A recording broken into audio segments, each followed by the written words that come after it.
When I was younger, I was using my dad's phone, and I was stupid and very clearly wrong when I opened up a text that popped up from my stepmom. She was a few months pregnant at the time. A few texts up, I saw that my dad had sent a text saying, "Alice, my mom, is being a witch again. I'm so glad I get to have a baby with someone I actually love." To which my stepmom replied, "And I can't wait to have a kid without her awful genes mixed in," which my dad found very funny based on his response. The reason I remember these texts so clearly is because I sent a copy of them to my mom. I knew my mom and dad hated each other, but I felt extremely insulted and betrayed by the text because they directly involved me. I refused to stay at my dad's house ever since, and when my dad took my mom to court, I told the judge that I can't live with him anymore. My dad and stepmom spent a very long time apologizing. He does seem genuinely sorry because he has cried in front of me, but I can't really bring myself to forgive him. I also know I shouldn't have snooped, but I can't unsee those texts. Am I the idiot? Not the idiot. You shouldn't have snooped or forwarded the messages. Sure, but you were just a kid. Your stepmom insulted your mom and you, and rather than defend his child from such an ugly comment, your dad reacted with amusement. You are not wrong. That's no way for a parent to talk about their child. As a mother, I would never indulge a partner at the expense of my child, even if I thought they'd never find out. That's inexcusable. For the record, you don't have bad genes. You have an awful stepmom. You are not the idiot. What a horrible, hurtful thing to say. Both he and his wife. You shouldn't have read the text message, but he never should have said it in the first place. I'm sorry, OP. I'm not sure I'd be able to forgive either. His wife sounds resentful that you even exist, and Dad's resentment towards your mom is fueling a lot of it. You are not wrong here. A text from your stepmom popped up while you were using your dad's phone? Should you have read it? No. But also, you were a kid. Kids snoop. You ground them for it and you move on. It's not your fault the contents of that text were so horrible. Your father and stepmom had a responsibility to be the adults in that situation, and they failed in that responsibility. Horribly so. To your dad's credit, it sounds like he knows this was his fault. Forgiveness isn't something you can force. It has to come when you're ready. Last Friday, my father had a heart attack.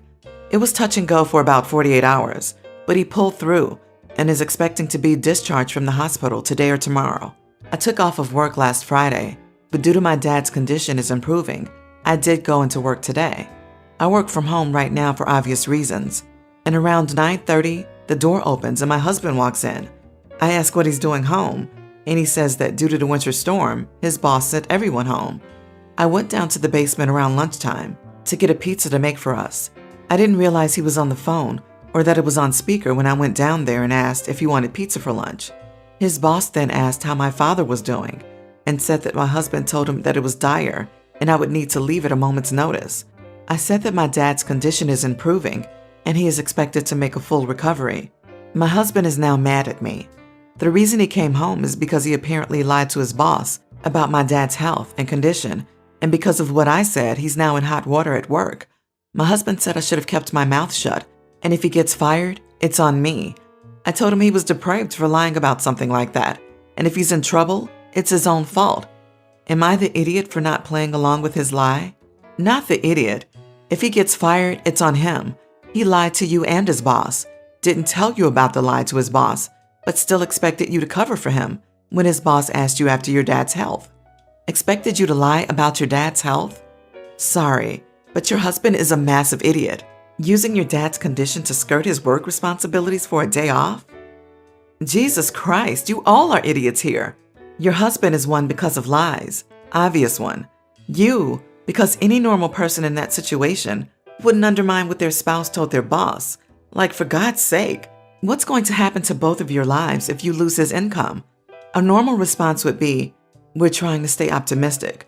We're hoping he'll recover. And then after the call, you find out why your husband lied and then possibly unleash on your husband.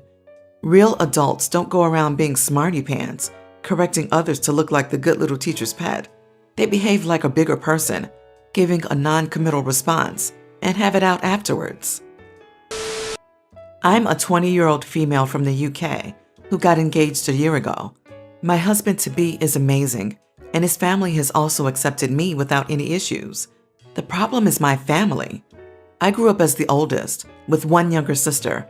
We'll call her Abby. Now, whilst my parents deny it, Abby has always been the favorite. I don't fully know why, but from what I can tell, it's because she's more normal. She doesn't play video games, she doesn't watch anime, she's not nerdy, and she was popular in school. Aside from being the favorite, Abby also has a huge ego and always wants to be the center of attention.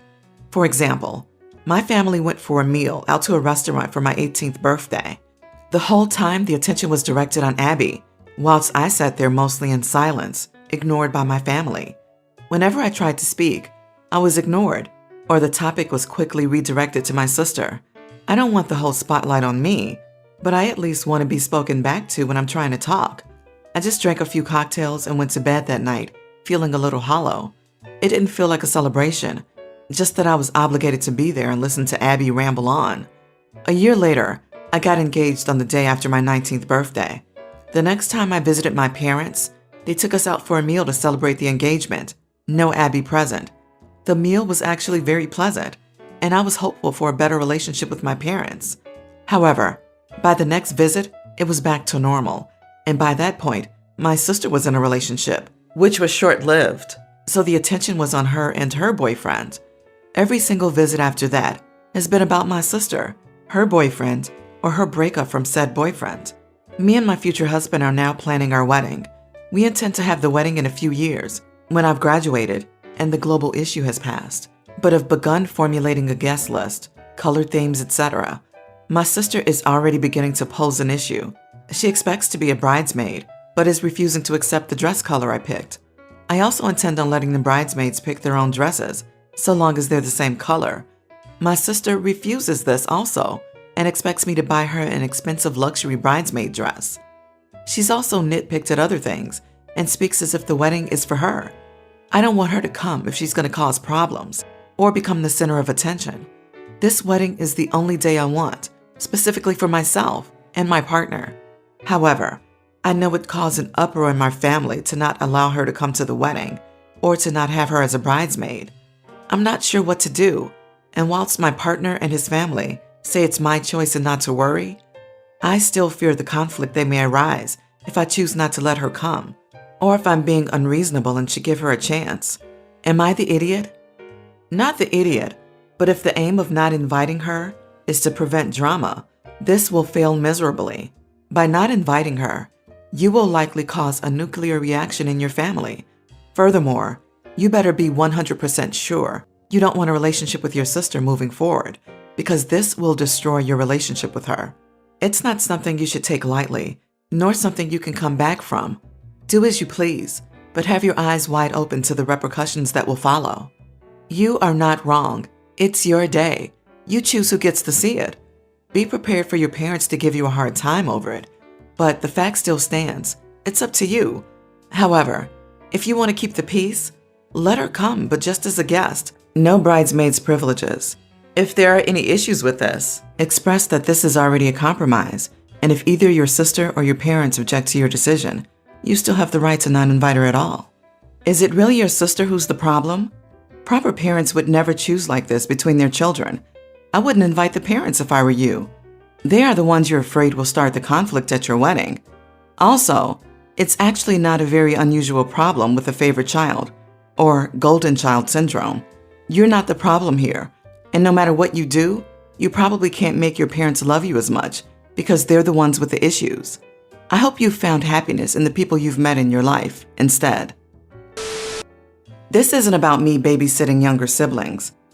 It's about my 18 female stepsister, 19, who has a baby, and my mom and stepdad wanted me to help out so my stepsister can work.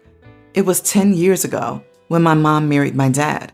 My older sister was moved out by then, so they really don't expect much of a relationship between her and our stepsister, but they always expected us to be close. But we're not. She never wanted me, and I never wanted her. We do not consider each other family.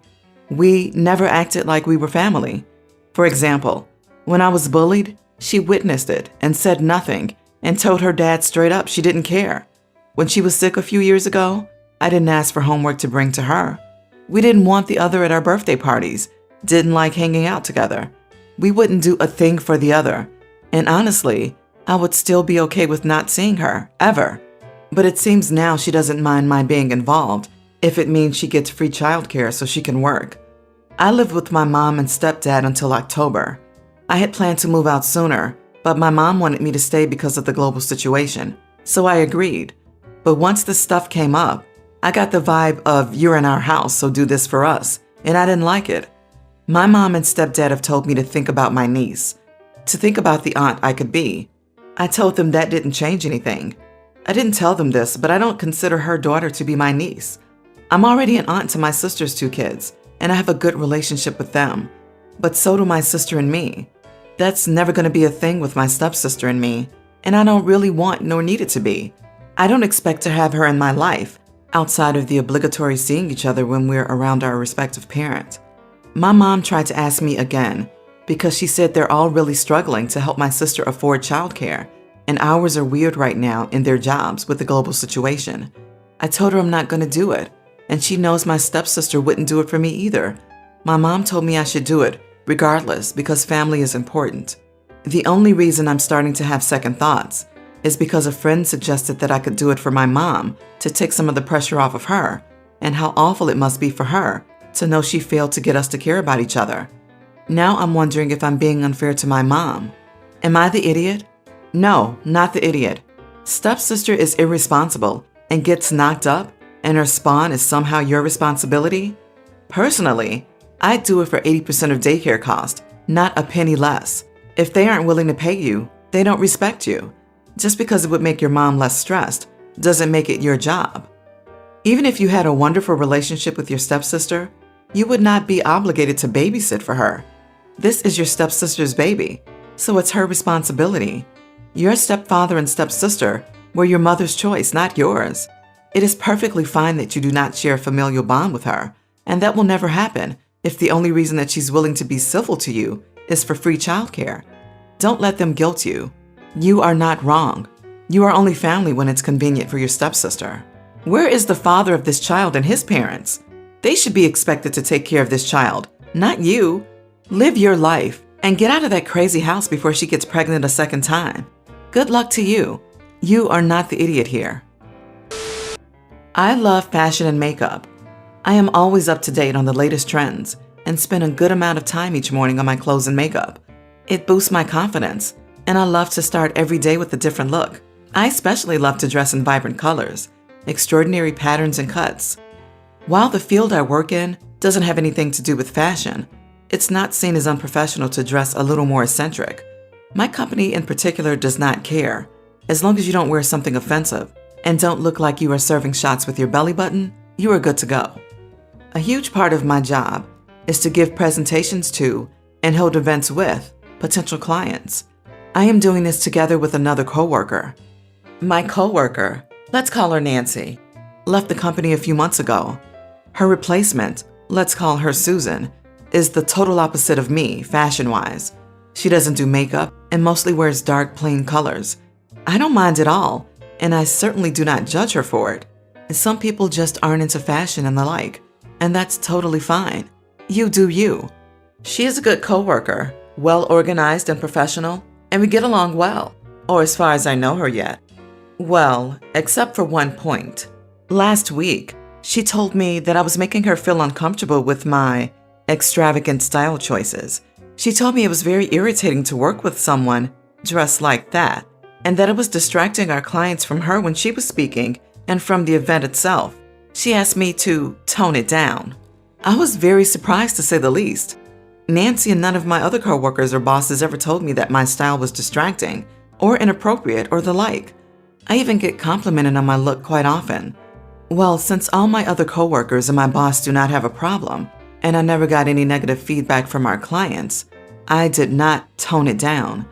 How I dress is a big part of who I am and should be totally acceptable as long as I'm not overstepping company dress codes or the like. Susan was very disappointed, to say the least. She didn't talk to me about it yet again. I can tell that it bugs her, but after all, it is not my problem. It's not her place to tell me how to dress. So, am I the idiot for keeping my style the way it always was? even if it apparently bothers my coworker? Not the idiot. Why does Susan get a say? She's not your boss, and she's not in HR.